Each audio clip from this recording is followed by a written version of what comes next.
Today, I'll show you how to add the paper ball crumbling transition in CapCut PC. This transition creates a fun, crumpled paper effect between clips, perfect for making your edits look more dynamic. Let's get started.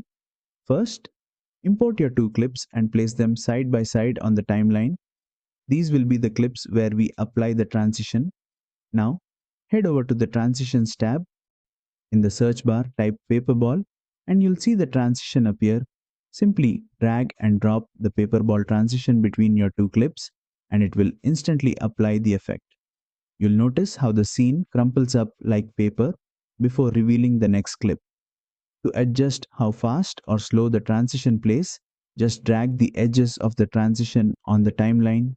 A shorter duration makes it quick and snappy, while a longer duration gives it a smoother, more gradual effect. And that's it. You've successfully added a paper ball transition in CapCut PC. Experiment with different transition speeds to see what works best for your edit. If you found this tutorial helpful, hit the like button and subscribe for more quick and easy CapCut editing tips.